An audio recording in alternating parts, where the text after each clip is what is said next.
ইফতারে ভাজা পোড়া আমার বেশ পছন্দের, যদিও এটা শরীরের জন্য অনেক আনহেলদি, তাও এই রোজার মাসেই তো খাওয়া হয় বলো। এরপর والصلاة القائمة آت محمدا الوسيلة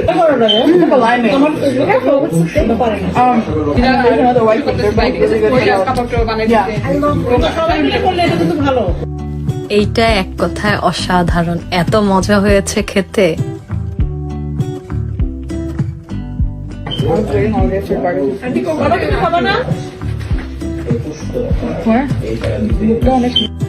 আর আমার কর্ন বরাবরই বেশ ভালো লাগে, এত মজা খেতে এটা। আমি তো অনেকগুলা খেয়ে ফেলি যখন খেতে বসি, হয় না? সো ইয়াপুর আমার মুড়ি মাখা চলে আসে। সবার আগে আমারটা আগে দিয়ে নেয়, কারণ আমি মুড়ি মাখায় জিলাপি বা মিষ্টি এগুলো পছন্দ করি না।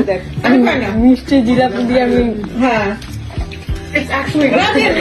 সবাই মিলে অনেক অনেক চেষ্টা করলো মুড়ির সাথে আমাকে জিলাপি খাওয়াবে, বাট কোনোভাবেই পারলো না। আমি না আসলে কিভাবে যেন নিতেই পারি না মুড়ি মাখার সাথে জিলাপিটা। এন্ড এই ডিম চপটা অনেক মজার ছিল। পুডিংটা সবাই অনেক পছন্দ করেছে একদম শেষ পর্যায়ে, সো ভাবলাম থাকতে থাকতে খেয়ে নি। এন্ড অনেক মজা হয়েছে, সত্যি আমি নিজে বানিয়েছি বলে বলছি না, আসলেই অনেক মজা হয়েছে। উফ, অবশেষে সারাদিন পর 1 কাপ চা। নামাজ শেষে কাজিনরা সবাই মিলে আড্ডা দিচ্ছিলাম বসে বসে আর চা খাচ্ছিলাম। রাতে এক ফোঁটাও জায়গা নেই ডিনার করার মতো, ইনশাল্লাহ সেহরিতে আবার খাবো। সবাইকে বিদায় দিয়ে একা একা একটু মুভি দেখছিলাম। ইনশাল্লাহ আবার দেখা হবে। আল্লাহ হাফেজ।